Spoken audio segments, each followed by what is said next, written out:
algunos analistas eruditos, como quien me ha precedido en el uso de la palabra, han dejado perfectamente encuadrado el problema de la forma del paisaje. Esto me exime de mayores comentarios sobre el particular.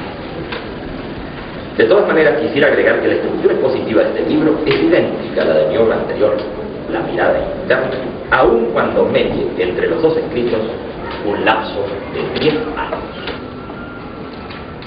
La identidad formal hizo que algunos se englobaran a las dos obras dentro de una misma calificación. Para aclarar este punto, referiré una anécdota. El año pasado, en la Feria Internacional del Libro en Frankfurt, mi editor alemán explicó que tanto la mirada interna como el paisaje interno eran clasificados, según los especialistas, dentro de una genérica literatura religiosa. Por otra parte, yo había leído algunos artículos europeos en los que se insistía sobre ese punto. La razón principal que se daba en ellos era que estos libros estaban organizados en capítulos y fragmentos numerados al estilo de las obras místicas tradicionales. Yo no podía negar que estaban numerados los versículos bíblicos, o los suras coránicos, o los yajnas y fargas de la Avesta, o los Upanishads, y que también participaban mis escritos de ese ordenamiento.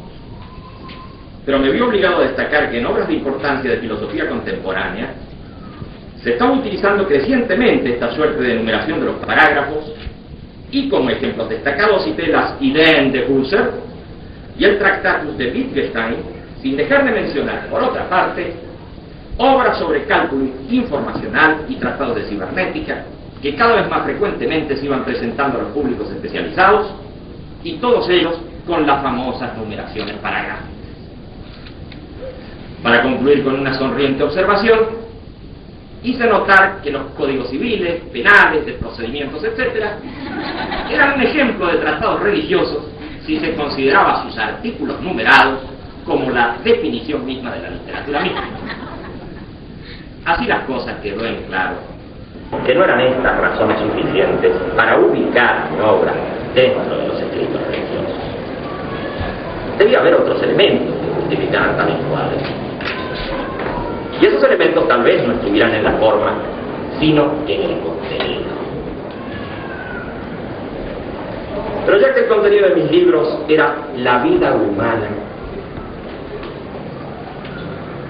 de existir la mencionada religiosidad, esta no habría de referirse a los dioses, sino al hombre mismo. Yo siempre creía haber escrito en prosa poética, tomando como materia prima los temas fundamentales de la vida humana. Y de entre ellos escogí el del sentido, el de la dirección de la vida. ¿Se trataba acaso de una teleología o tal vez de una antropología filosófica? ¿Era una descripción o una interpretación? En todo caso, ¿con qué instrumental metódico se contaba para estudiar el sentido de la vida? Y si hablábamos de instrumental metódico, seguramente habría una lógica previa, explícita o no, estaría actuando. Y de haber una lógica, también habría una metafísica. No trataré en estos pocos minutos tan difíciles cuestiones, sino que más bien me referiré a algunos temas del paisaje interno, guiado por el hilo conductor del sentido de la vida, mencionado una y otra vez, e implícito siempre, en todo capítulo y parágrafo de mis escritos. Tomemos el primer capítulo dirigido al lector en estos términos. A medida que la vida pasa, ¿crece en ti la felicidad o el sufrimiento? Si no crece en ti y en quienes te rodean la felicidad y la libertad, rechazaré tu ejemplo. Y más adelante, salta por encima de tu sufrimiento y entonces no crecerá el abismo, sino la vida que hay en ti. No hay pasión, ni idea, ni acto humano que se desentienda de la vida.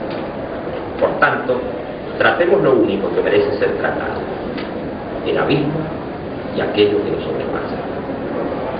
Este planteo aparentemente dualista pone en evidencia las preocupaciones fundamentales sobre el crecimiento de la vida y la aniquilación de la vida. La aniquilación toma una cierta sustancialidad al designarla como abismo. Pero no se trata sino de una licencia propia de la prosa poética, en la que la sola mención de nihilización del ser o tachadura del ser, como propondría Heidegger, provocaría una fractura de estilo irreparable. No estamos pues hablando de abismo en términos de sustancia, sino de anonadamiento o oscurecimiento del ser de la existencia humana. Queda claro que el primer efecto dualista desaparece al comprender el concepto de abismo como no ser, como no vida y no como entidad en sí. Se escogió el concepto de abismo por las implicancias psicológicas que tiene y porque suscita registros del tipo del vértigo asociados a una contradictoria sensación de atracción y rechazo. Esa atracción de la nada que vence en el suicidio o en la embriagadora furia destructora y que motiva al nihilismo de un individuo, de un grupo o de una civilización. Así es que aquí no se está tratando la angustia que irrumpe en el existente o la náusea como una pasiva desintegración del sentido, sino el vértigo y la atracción de la acción nihilista, deus inversus de la vida que disputa con esta su reconocimiento. No hay pasión, ni idea, ni acto humano que se desentienda de la vida. Por tanto, tratemos lo único que merece ser tratado, el abismo y aquello que lo sobrepasa. Hagamos aquí un paréntesis.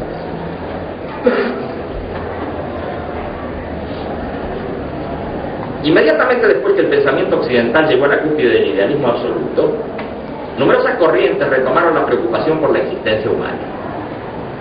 Pensadores optimistas trataron de orientarla en una dirección de progreso, mientras que otros reaccionaron en diversas opciones vitalistas. Pero, al parecer, en el seno de las diversas corrientes se había ya instalado esa pérdida del ser, ese nihilismo, que llevaba a un mecanicismo en que la vida humana y su conciencia eran reflejo de condiciones, o bien donde la vida como condición irracional sobrepasaba y determinaba mecánicamente a la conciencia. No solo en la filosofía y en las nuevas corrientes psicológicas hizo irrupción este nuevo fenómeno, sino en las doctrinas políticas y hasta en el diseño del ideal de felicidad y de estilo de vida de las poblaciones.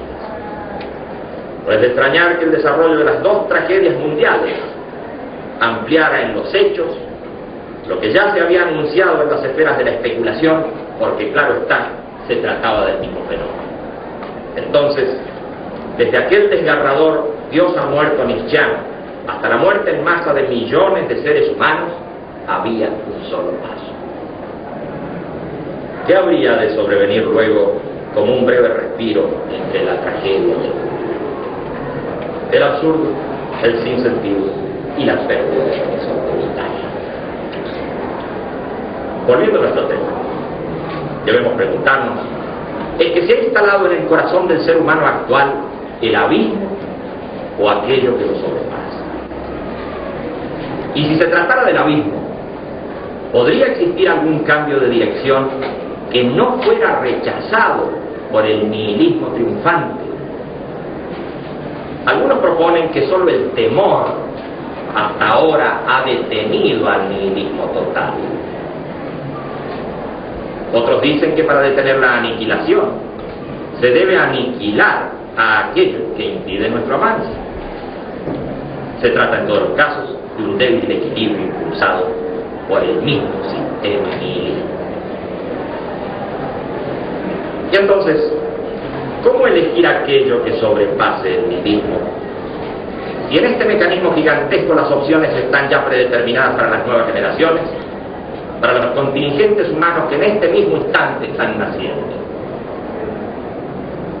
Si en el ser humano existe la libertad de elegir, entonces es posible modificar las condiciones que se preanuncian catastróficas en su mecánico desarrollo. Si por lo contrario la libertad humana es solo un mito piadoso, entonces no importa qué rumbo tomen los acontecimientos colectivos o la vida de los individuos, ya que la fatalidad gobierna los hechos. En el paisaje interno se afirma la libertad de la vida humana. Es más, se dice que su sentido es por esencia libertad, y que esta libertad rechaza el absurdo y la noción de la realidad de lo dado. Así el capítulo 2 nos dice: ¿qué quieres tú? Si dices que lo más importante es el amor o la seguridad, entonces hablas de estados de ánimo, de algo que no ves. Si dices que lo más importante es el dinero, el poder, el reconocimiento social, la causa justa, Dios o la eternidad, entonces hablas de algo que ves o que imaginas. Nos pondremos de acuerdo cuando digas: quiero la causa justa porque rechazo el sufrimiento. Y más adelante, ¿de qué realidad hablas al pez y al reptil, al gran animal, al insecto pequeño, al ave misma, al anciano, al que duerme y al que frío o afiabrado vigila en su cálculo, su espanto? Digo que el eco de lo real murmura o retumba según el oído que percibe. Que si otro fuera el oído, otro canto tendría lo que llamas realidad. Por tanto, que tu corazón afirme: amo la realidad que construyo. En el capítulo 3, si un mismo paisaje es diferente para dos personas, ¿en dónde está la diferencia? A veces ocurre que un paisaje es reprobado o aceptado por las multitudes y los pueblos. Sin embargo, esa reprobación o aceptación está en el paisaje o en el seno de las multitudes y los pueblos. Entre la sospecha y la esperanza, tu vida se orienta hacia paisajes que coinciden con algo que hay en ti. Todo este mundo que no has elegido, sino que te ha sido dado para que humanices, es el paisaje que más crece cuanto crece la vida. Por tanto, que tu corazón nunca diga: ni el otoño, ni el mar, ni los montes helados tienen que ver conmigo, sino que afirme: amo la realidad que construyo. De este modo va quedando en claro que la noción de la realidad se modifica de acuerdo a la óptica con que es observada. Pero uno de los errores más notables es el de tomar la realidad de acuerdo a mi visión, sin reconocer que tal visión existe. En otros términos, y ya como había descubierto el racionalismo, el sistema de creencias interfiere en la noción de realidad sin advertir que tales creencias existen. Y en general las llamadas ideas y hasta ideologías sobre la realidad no son sino creencias. Imaginemos ahora un sistema sociocultural cuya óptica básica de creencias sea de tipo nihilista, y comprenderemos que sus ideas o su ideología dominante nos presentarán un mundo, una realidad que habremos de aceptar so pena de ser aniquilados en caso de no hacerlo. Y por otra parte, si para no ser eliminados aceptamos tal imposición, también seremos liquidados por el crecimiento y desarrollo de esa óptica que moldeará nuestra forma de vida de acuerdo al nihilismo dominante. En la obra se hace distinción entre tres tipos de paisaje: el externo, correspondiente al mundo de la percepción; el interno, propio de la representación; y el humano, propio del mundo social. De esta suerte, se reconoce que la percepción no actúa aislada, sino que tanto los datos de memoria personales como las propias representaciones actúan haciendo que el perceptor seleccione y articule su percepción. Por otra parte, el mundo social es el que suministra la designación de lo percibido, y así hace que lo percibido quede clasificado dentro del horizonte de las creencias de una sociedad particular en un momento dado, siendo tomada tal designación y clasificación social como un dato propio del individuo. Por ello, en la introducción al capítulo 4, se va a decir, y casi a modo de definición, paisaje externo es lo que percibes de las cosas. Paisaje interno es lo que tamizas de ellas con el sedazo de tu mundo interior. Estos paisajes son uno y constituyen indisoluble visión de la realidad. Y es por tu visión que te orientas en una o en otra dirección. Pero es claro, se agrega que según avanza se modifica tu visión. No hay aprendizaje por pequeño que sea, que se cumpla por solo contemplar. Aprendes porque algo haces con lo que contemplas. Y cuanto más haces, más aprendes. Ya que según avanza se modifica tu visión. ¿Qué has aprendido del mundo? Has aprendido lo que has hecho. ¿Qué quieres del mundo? Quieres según lo que te haya sucedido. ¿Qué no quieres del mundo? No quieres de acuerdo a lo que te ocurrió. Luego de discutir acerca del conocimiento de lo real, en el capítulo 7 se pasa al problema de registro personal del que percibe y se establecen diferencias entre dolor y sufrimiento. Independientemente del conocimiento u opinión que se tenga sobre lo real, los registros de dolor y sufrimiento son señales con las que cuenta el perceptor para reconocer aquello que amenaza, aquello que nihiliza su existencia. Frente al dolor físico, la experiencia demuestra que éste retrocede en la medida en que avancen la ciencia y la sociedad.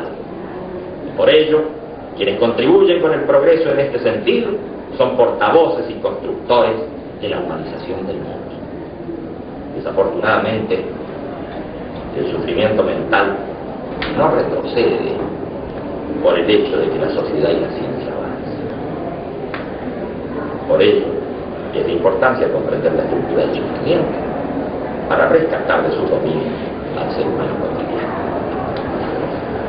Es posible, afirma el paisaje interno, es posible hacer retroceder el dolor y también el sufrimiento. Pero con respecto a la segunda señal de peligro mencionada, surgen numerosos errores en su interpretación. Uno es considerar al sufrimiento como producto de reacciones frente al medio externo hostil. Esta suerte de interpretación naturalista del sufrimiento se basa en la creencia de que los fenómenos mentales son también parte de la realidad dada. En definitiva, se sigue creyendo, en ese caso, que existe una naturaleza humana de algún modo inmodificable y, por tanto, el sufrimiento, como parte de esta naturaleza, se supone que no puede ser superado. El libro ha considerado el paisaje humano como presentado en el mundo de lo natural y por ello precisamente se lo menciona así como paisaje. Sin embargo, el mundo social y humano aparece más allá de la observación ingenua como básicamente un mundo histórico, no natural, y la conciencia humana del mismo modo como sin naturaleza. Por lo contrario, existencialidad histórica. Por todo ello, develar el sentido histórico del ser humano y comprender que en la estructura temporal de su conciencia están los elementos del sufrimiento es desobjetivizar al hombre. Desobjetivizar al hombre. Y precisamente humanizarlo en el mejor de los sentidos. El mundo objetal puede ser modificado y transformado por el hombre, pero en tanto él mismo no se considera en devenir y transformación, sus objetos serán portadores de su falta de sentido y nihilizarán al mundo. En el capítulo 7 se dice: nombrador de mil nombres, hacedor de sentidos, transformador del mundo, tus padres y los padres de tus padres se continúan en ti. No eres un bólido que cae, sino una brillante saeta que vuela hacia los cielos. Eres el sentido del mundo Y cuando aclaras tu sentido, iluminas la tierra. Cuando pierdes tu sentido, la tierra se oscurece y la vida se abre. Te diré cuál es el sentido de tu vida aquí. Humanizar la tierra. ¿Qué es humanizar la tierra? Es superar el dolor y el sufrimiento. Es aprender sin límite. Es amar la realidad que nos tiene. No puedo pedirte que vayas más allá, pero tampoco será ultrajante que yo afirme: ama la realidad que construyes y ni aun la muerte detendrá tu vuelo. No cumplirás con tu misión si no pones tus fuerzas en vencer el dolor y el sufrimiento en aquellos que te rodean. Y si logras que ellos a su vez emprendan la tarea de humanizar el mundo, se abrirá su destino hacia una vida nueva. Más adelante se sigue profundizando en la temática del tiempo de la conciencia. Pero será bueno aquí hacer algunas consideraciones. Ya Agustín, en sus confesiones, había descubierto las diferencias entre el tiempo pensado y el tiempo experiencial. Él destacaba: cuando trato de comprender el tiempo, no lo experimento, y cuando lo experimento, no lo comprendo. Esa brillante intuición termina asfixiada ya en la definición de Hegel, en la que el tiempo es la abstracción del consumir. Será necesario un neoaristotélico como Brentano para redescubrir el problema e inspirar en la fenomenología de la conciencia del tiempo inmanente de Husserl el redescubrimiento del gran Agustín. Y así las cosas, la conciencia es ya una estructura temporal en que prima la protensión. Esto es casi decir, la conciencia humana se organiza merced a su sentido. Contrariemos estos términos y al quitar el sentido a la conciencia, la negaremos. Este es el punto. La negación del primado del futuro sobre el mundo de lo fáctico. La negación del sentir es la clave del nihilismo, y frente a la nihilización de la conciencia surge el sufrimiento como señal de peligro. Y porque en todo sufrimiento ha operado la inversión del futuro, el repliegue del sentido, la pérdida de la dirección hacia adelante, habrá una contradicción de su devenir. Comillas. Es la contradicción lo que invierte la vida, dirá el libro. No habrá pues otra posibilidad que reorientar la vida hacia el futuro para superar el sufrimiento. Sin embargo, en el existente cotidiano, la creencia en que la vida humana pertenece al mundo de lo natural es de fuerte arraigo, y sustraer a la conciencia de tal ilusión no es tarea que pueda realizarse por vía ideológica. El ser humano sufre por lo que perdió, por lo que no tiene y por lo que desespera de alcanzar. De este modo, por las tres vías del recuerdo, de la percepción y de la imaginación, el sufrimiento se hace presente y delata la ausencia del sentido. He aquí que la muerte aparece como la confirmación del sinsentido, ya que se anuncia como la pérdida total de futuro. Ideológicamente podrá decirse, aún adhiriendo a nuestras propuestas, que ya que el individuo y la sociedad no pertenecen al mundo de lo fáctico, ya que no tienen naturaleza, sino que se develan en su historicidad, la muerte no impide que las acciones realizadas contribuyan al desarrollo del futuro humano. Pero he aquí que la muerte aparece al existente como la irrupción y el dominio definitivo de lo fáctico, frente a lo cual se alzó un día la conciencia humana. Y cualquier futuro que se imagine sin la presencia experiencial de esa conciencia no pasa de especulación, ni supera a lo fáctico en la realidad de la existencia. De manera que solamente al tomar a la muerte como lo fáctico y romper la ilusión de naturalidad de la conciencia, afirmando su futuro, se puede superar el sufrimiento y dotar a todo acto total de sentido.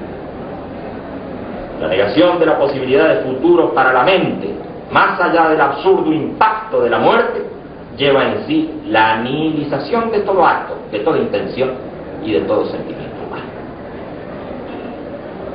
Cuando la base de creencias de una sociedad, y por tanto de sus individuos, termina identificada con lo fáctico, la objetivización de todo producto humano y del ser humano mismo se instala triunfalmente. Y esta nihilización lleva en sí la destrucción de todo lo que toca. Quisiera leer una parte del capítulo 12 que nos dice: ¿es que acaso la vida es solo acción y reacción? El hambre ensueña con la saciedad, lo aprisionado con lo suelto. El dolor busca el placer y el placer se hastía de sí mismo. Si la vida es solo persecución de seguridad para quien teme al futuro, afirmación de sí para el desorientado, anhelo de venganza para la frustración pasada, ¿qué libertad, responsabilidad y compromiso podrá sostenerse como invicta bandera? Y si la vida es solo el espejo que refleja un paisaje, ¿cómo podrá cambiar aquello que refleja? Si afirmas lo que se busca a sí mismo, aquello cuya naturaleza es transformarse, eso que no tiene saciedad en sí mismo y que por esencia está abierto al futuro, entonces amas la realidad que construyes. Esa es pues tu vida, la realidad que construyes. Que por tu boca hable la vida y ella diga: no existe algo que pueda detenerme. Inútil y malvada profecía que anuncia la hecatombe del mundo. Yo afirmo que el ser humano habrá no solamente de seguir viviendo, sino que crecerá sin límite. Y también digo que los negadores de la vida desean robar toda esperanza, palpitante corazón del acto humano. Quiera tu futura alegría en los momentos más sombríos, que recuerde esta frase: la vida busca el crecimiento, no la compensación de la nada. Y más adelante se afirma: por ello quiero a los santos que no temen, sino que verdaderamente aman. Y quiero a los que con su ciencia y su razón vencen a diario el dolor y el sufrimiento. Y en verdad no veo diferencia entre el santo y el que alienta la vida con su ciencia. ¿Qué mejores ejemplos que guías superiores a estos días? Un sentido que quiera ir más lejos que lo provisional no admitirá la muerte como el fin de la vida, sino que afirmará la trascendencia como máxima desobediencia al aparente destino. Si la razón debe estar en función de la vida, que sirva para hacernos saltar sobre la muerte. Que la razón entonces elabore un sentido exento de toda frustración, de todo accidente, de todo agotamiento, dice el libro. Ya en esta frase aparece lo que, según dijéramos al comienzo de nuestra exposición, ha hecho que algunos pudieran clasificar a la obra dentro de la literatura mística. Sí, tal vez entremos aquí en el terreno de lo místico, pero en ella no hay dioses, ni cielos, ni infiernos. Hay más bien el descubrimiento racional de que la creencia en la trascendencia es útil para la vida, porque dota a esta de un sentido que lo fáctico no puede destruir. Esta afirmación proclama que la anulación del ente no es idéntica al anonadamiento del ser, pero que si por la ilusión naturalista se identifica el mundo de lo dado con el mundo humano de modo definitivo, en esa creencia estará la raíz del sufrimiento y por tanto la nihilización del futuro. En los capítulos siguientes la creencia ya aparece designada como fe. Se pasa revista a los distintos tipos de fe. Así hay una fe ingenua que lleva al accidente, una fe fanática que es también negadora de la existencia, y una fe fundamentada que es útil para la vida.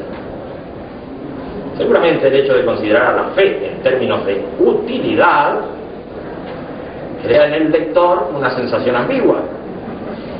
Esto es así porque la palabra fe está cargada con las compresencias propias de los sistemas religiosos y ligada, por cierto, a lo espiritual. Se piensa en general que lo espiritual y lo útil se oponen, o por lo menos pertenecen a regiones que no tienen contacto entre sí. Ello no debe desorientar si se comprende a la fe en función de la vida y no fuera de ella.